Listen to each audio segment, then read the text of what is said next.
বিছনের সময় সবাই এসো আমি দিব বিছন, অসুবিধা নেই। আচ্ছা, আপনার নামটা কি একটু বলেন? আব্দুল সবুর মিয়া। আপনার বাড়ি কোথায়? বাড়ি হলো ঠেঙ্গারবান, গাজীপুর মধ্যপাড়া। আমাদের এই দেশ কৃষি প্রধান দেশ। এমন দেশটি কোথাও খুঁজে পাবে না কো তুমি, সকল দেশের রানী সেজে আমার প্রিয় জন্মভূমি। সুজলা সফলা শস্য শ্যামলে ভরা আমাদের এই দেশ। এ দেশ সোনালী ফসলে এক সময় মুখরিত ছিল, এখন আর সেই ফসল আস্তে আস্তে কালের আবর্তনে পরিবর্তন হয়ে যাচ্ছে। মানুষ আপডেট হয়ে শৌখিনতায় পরিণত হচ্ছে বিদায় কিন্তু এখনকার সেই দিনে সেই ফসলগুলা কিন্তু আর চোখে পড়ে না। যদিও আমি আপনাদের যে ফসল সামনে নিয়ে ভিডিও ক্লিপে কথা বলতেছি, সেই ফসল, সেই সিজনাল ফসলের নাম কিন্তু আউশ ফসল, আউশ ধান। সেই আউশ ধান রোপণ করে একসময় বাম্পার ফলন ফলিয়ে জামাই আপ্যায়ন করা হতো এই ধান দিয়ে। বর্ষাকালে জামাই আপ্যায়ন কিন্তু ধুমধামাক্কা প্রতিটি বাড়িতেই থাকতো মুখরিত, কিন্তু এখন আর সেই মুখরিত ফসলটি কিন্তু আর বেশিরভাগ হয় না, হয়ে থাকে না। যদিও এখানে একটি ফসল ছিল, দেখেন একদিকে শাইলের ফসল, এই যে গাছগুলো এই যে দেখতেছেন, এই ফসল এগুলো কিন্তু রোয়া, এগুলো শাইলের জন্য রোয়া, শাইল ফসল যাকে বলা হয়। আর এটা হলো আউশ। তো আমরা এই ক্ষেতের যে মালিক তার সাথে একটু কথা বলবো, যে আপনি একটু বলেন যে এই ফসল সম্পর্কে। এই ফসল সময় ভালো ওইটাই আর কি, যে আর এই সিজনে করলে মোটামুটি শাল ধানেরও আমরা এই ফসলটা আসলে বাড়তি ফসল হিসাবে কিন্তু এটা কৃষকের ঘরে আসে, এমনটাই তো।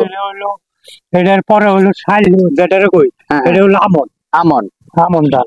আচ্ছা, আমন ধান তো আর এখনটা ওইরকম ভাবে আর চাষ হয় না। তবে একটা সময় আমন নাম হইলো আমন, কিন্তু আমরা কই শাল ধান। শাল ধান, ও আচ্ছা আচ্ছা আচ্ছা। ওই ধানটা যে বছর আমি করছি এটাতে অনেকে আগামীতে বাড়ায়। এটা কতদিন পরে করলেন আপনি ধানের ফসল? এই 120 দিনে ধান ওঠে। 120 দিনে ধান ওঠে, কিন্তু এটা কি আপনি নিয়মিত প্রতি বছরই করে যান?